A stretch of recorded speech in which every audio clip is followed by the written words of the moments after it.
Those are all bulldozers modified from tanks by the Americans. They intend to level every fortification and bunker on the 188th Division's positions, leaving our soldiers with nowhere to take cover. Hua, go.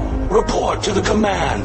Tell them to open fire. 1-to-1 barrage from large caliber heavy artillery would solve everything. Why don't you go then?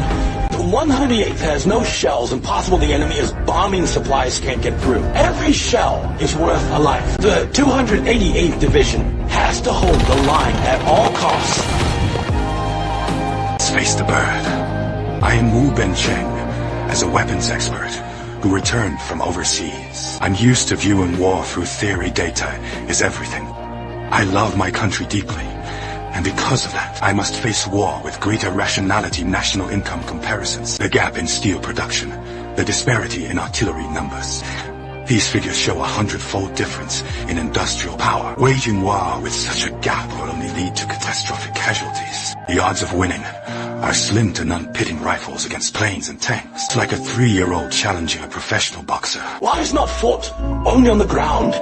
Air supremacy is the deciding factor for success on the battlefield. Most carrier-based aircraft can take off hundreds of kilometers away, and after completing their strikes on ground targets, they can fly back in time for afternoon tea. This is what modern warfare looks like. Mr. Wu, then why did you return to China? My answer was firm. Dedicate my lifelong learning to securing lasting peace for my country. Mr. Wu. Looking at the present, where is this peace you speak of going to come from? As of today, Wu's forces are massing near the 38th parallel. Once the 38th parallel is breached, Pyongyang will likely fall. Pyongyang is just 160 kilometers as the crow flies from the Yalu River. How long would it take for U.S. armored units to reach the Chinese border? They would arrive in half a day. If that were to happen, our entire border region would be completely exposed to enemy fire. The Northeast, our nation's only heavy industrial base, would be right under their wings. It would all be over in an instant. You're right. But it's only a hypothesis. Was it a hypothesis when they bombed and killed our civilians? Their warships are blockading the Taiwan Strait. Is preventing China's reunification just a hypothesis? If the hope for peace rests solely on the hope that the enemy won't fire, can that even be called hope? You still haven't answered my question. On what grounds do you believe you can win a war against the U.S. military? Mr. Wu, because only through victory. Can the Chinese people survive? It was only then that I truly understood we have no retreat only by fighting bravely. Can the Chinese people find a path to survival in this life and death struggle? Premier Zhou led us on a mission to the Soviet Union. We entered the Kharkiv tank factory with the war imminent. We had to secure the support of our Soviet big brother. Gazing at those formidable new tanks, my eyes were filled with envy and longing. I firmly believed that one day China would build tanks of its own. Before Stalin, Premier Zhou clearly stated our requirements, but Stalin was reluctant to assist, even viewing our resistance as an exercise in futility. He claimed they needed 3 months to prepare, but our battle plans could not wait. Chairman Mao acted decisively, ordering a cable to Premier Zhou. Even without Soviet support, China sent its troops regardless. Our forces prepared to cross the Yalu River, resist U.S. aggression, and aid Korea defend our homeland. Though I didn't support sending troops at first, but seeing my country under threat, with the invaders' iron heels closing in, I could not just stand by. I resolutely joined the ranks of the volunteers, working on weapon assessment to collect combat data. I went to the front lines where the soldiers greeted me with applause. Their passion deeply moved me.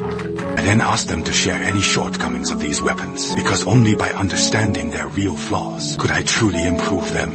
You've made too few of them. Does that count as a problem? It is indeed a problem, but there will be more soon. Believe me, that bazooka is a good piece of kit, but beyond 30 meters, the trajectory starts to drift. Fire tightness issue. I knew we couldn't use pitted steel and recycled fuses. Expertise grenades always veer off when thrown.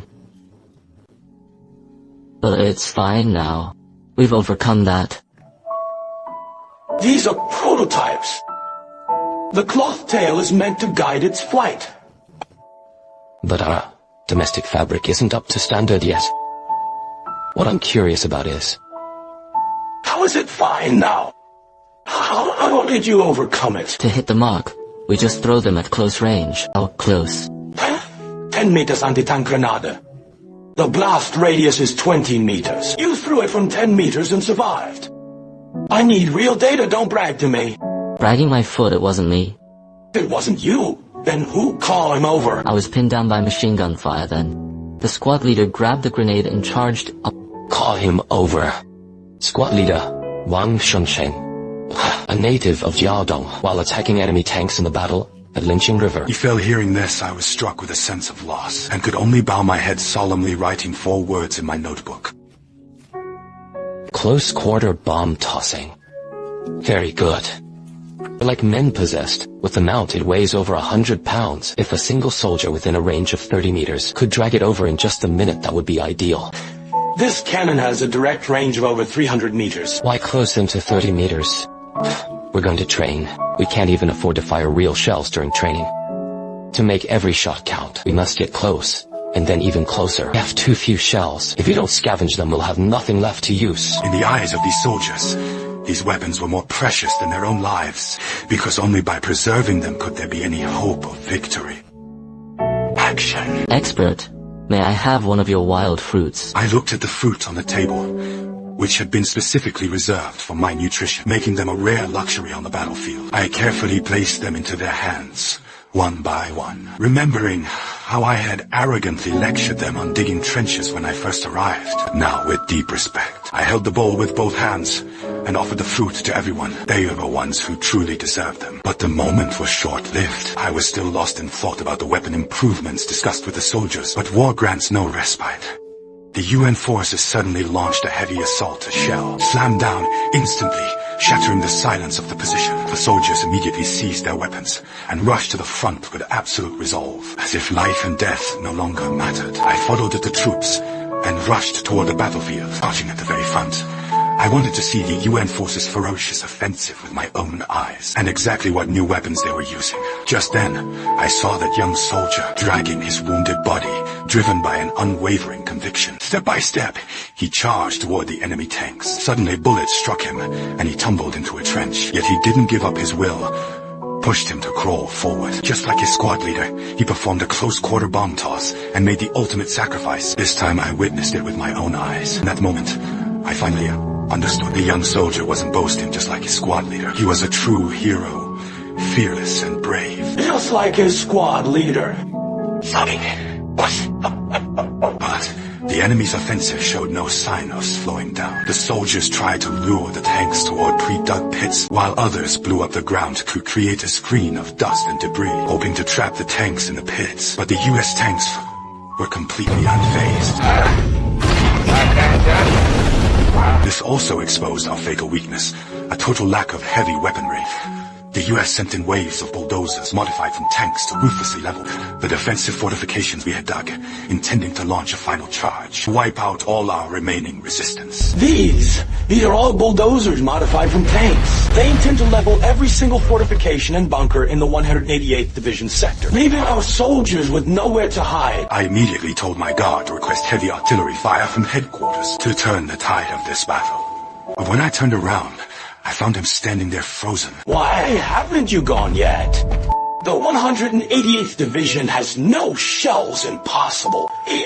The enemy's bombing has cut off the supply lines, and every single shell is paid for with a life. The 188th Division must hold the line at all costs. This means we have no reinforcements and must rely solely on our soldiers to block the enemy's onslaught with their own flesh and blood. In this moment, all my expertise and my status as a returned expert felt utterly hollow and powerless. This is the starkest reality of the battlefield's cruelty. Facing the enemy's relentless assault, we were forced back to our final line of defense. Our soldiers used their wits to lure enemy tanks into pre-arranged traps. From the trenches at the command scores of oil drums went rolling down the hillside, smashing directly into the tanks. The soldiers triggered the detonators and flames erupted toward the sky, finally dealing a devastating blow to the enemy. To capitalize on this hard-won advantage, we resolved to never retreat again. It's time to counterattack.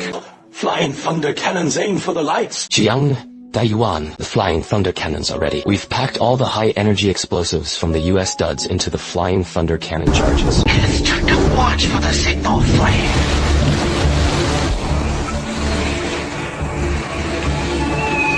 I am the Great Wall. Bugle call for the charge rings out. I watched as my comrades, like fearless warriors, hurled themselves into the charge against the enemy tanks. That's where my home is. I'm Ren Subei from Lintao, Gansu, from Jiuzhuo, Henan.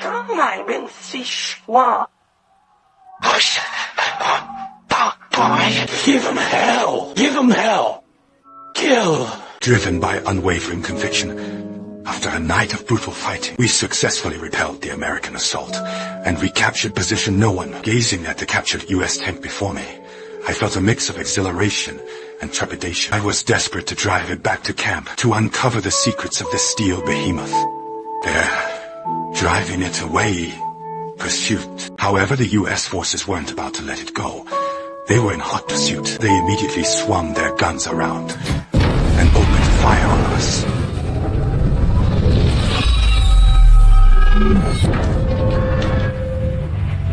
My guys are gone. I can't see anything.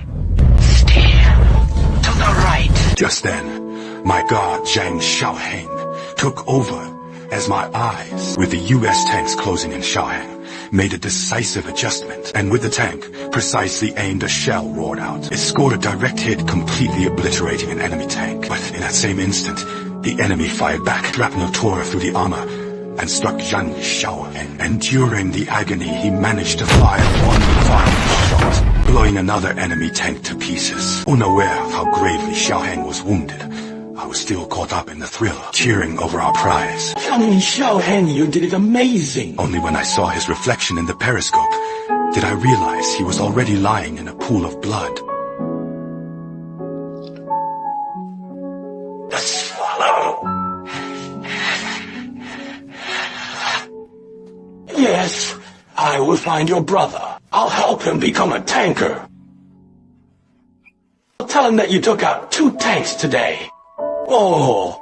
At this moment, looking at the advanced tank, I had dreamed of day and night. I felt no joy at all. Elsewhere on the battlefield, after 12 days of brutal combat, the 63rd Army had repelled wave after wave of enemy attacks. Yet the U.S. forces, refusing to give up, continued their assault on the Iron Triangle. By now, Li Xiang was the last man standing in the 1st Battalion. He gathered all the remaining explosives for one final desperate stand.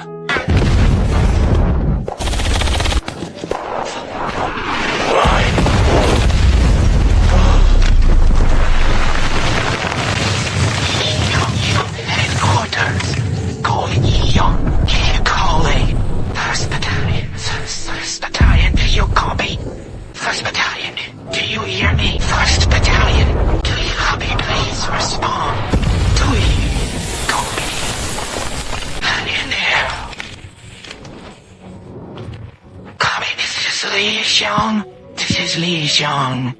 Li Xiang, this is Fu Zhongsun. Commander. Listen, the floodgates of Tochuan Reservoir are open. The enemy will soon be submerged. The holy mission is now. No matter how many are left, bring the 1st Battalion back to me. Yeah.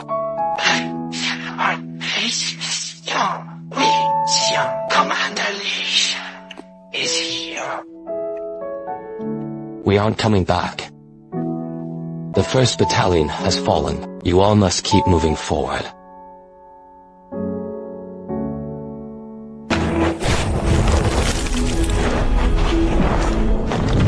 Reporting to Commander. The 187th and 188th Divisions, south of Taiwan, in Liangchuan and Jiaotai Mountain, have tenaciously withstood the offensive of the powerful U.S. military. They smashed the enemy's attempt to capture Taiwan and cut off our retreat.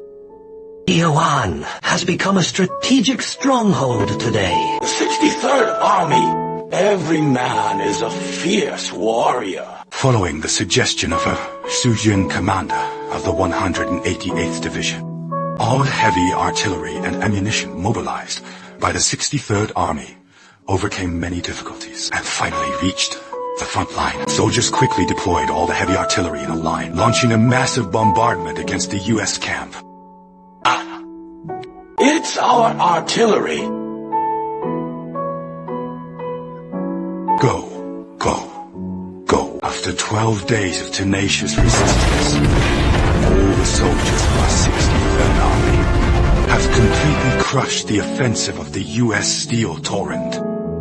That same month, the enemy initiated armistice negotiations. Their heroic and fearless spirit, the Chinese People's Volunteers secured a resounding victory, fighting the foreign aggressors until they were forced to stop. On the battlefield where the smoke has finally cleared, we not only defended every inch of our motherlands and showed the world the indomitable backbone of the Chinese nation,